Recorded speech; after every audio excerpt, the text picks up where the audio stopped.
ধারাবাহিক বৃষ্টির ফলে শিলচর সংলগ্ন মালিনী বিলের বেশ কিছু অংশ জলের নিচে। সাহায্যের আবেদন সরকারকে। বিগত কয়েকদিন থেকে ধারাবাহিক বৃষ্টিপাতের ফলে শিলচর শহর সংলগ্ন মালিনী বিলের কয়েকশত পরিবার জলের নিচে জীবন অতিবাহিত করছেন।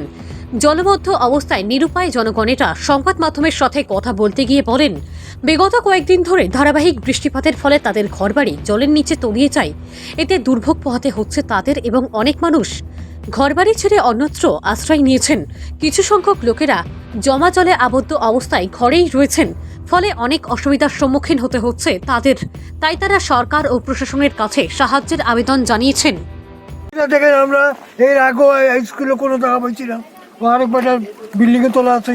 হ্যাঁ, এই করে তো আমার বিল্ডিং এইখানে তো সোলা দেওয়া ফাঁক করে দিয়েছিল, তখন এখানে গ্যাস সবই আছে।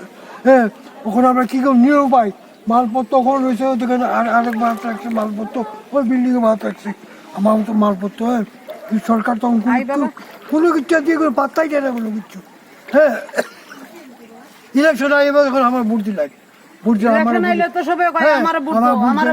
হ্যাঁ, কিন্তু যখন জলটা ডুববে মরি তখন তার কেউ খবর হয় না যে আমরা ডুবছি নি না না আছি। শিশু মন্দির স্কুলে গেলাম, বললাম না এই স্কুল খুলে দেওয়া যাবে না। স্কুল যত সময় রুট ডুবছে না তত সময় স্কুল খুলতো না। রাস্তার উপরে জল গেলে তারপরে স্কুল। হ্যাঁ, মানে মানুষ মারা গেলে পরে তারপরে স্কুল করার জায়গা দেয় না, না হইতে না যাইমো কই আমরা তো পুরো জলের তলে পুরো মানে গরু ডুবি আছে। যত সময় রুট ডুবছে না শিশু মন্দির রুট, তত সময় কি জানি কেউ স্কুল করার জায়গা দিচ্ছে না। এই রুটটা ডুববো তারপরে স্কুল করার জায়গা, তার আগে কেউ জায়গা পাইতা না। এটা তো মানে আচ্ছা, আপনার ঘর কি এখনো জলের তলে নি? এখনো জলের তলে। কত সব মানুষ এই এলাকার মানুষ জলের তলে আছে? অনেক মানুষ আছে এই এলাকাটা, দুইটা পুরাটা একদম জলের তলে। এই এলাকাটা পুরাটা। কতদিন হইছে জলটা আইছে এই এলাকাতে? আগে একবার মনে হয় 15 দিন থেকে গেছে জল, এখন আবার 4-5 দিন থেকে জল। আবার জল কয়দিন হইছে জল এখানের মধ্যে আপনার ঘরের ভিতরে জল?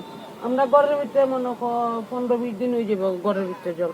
আচ্ছা, ঘরের ভিতরে আসুন? ঘরের ভিতরে আছে এখন। আর এখানে কিছু কিছু মানুষ কি তারা মানে রিলিফ ক্যাম্পে গেছেন? না, কোনো রিলিফ না। ওই যে কিছু মানুষ এখানে উঠছে, ওই যে এখানে উঠছে, যে যেখানে পারে এখানে উঠছে। সরকারের কাছ থেকে কোনো কিছু রিলিফ পাইছেন আপনারা? কোনো কিছু না, কোনো খবরই নাই সরকারের, কোনো খবরই নাই, কোনো জিজ্ঞাসা নাই।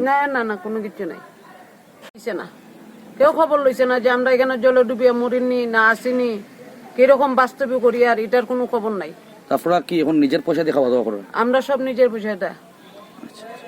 ও তো কোনো রকম ডাইল ভাত, আলু সিদ্ধ ভাত এইরকম খাইয়া আছি।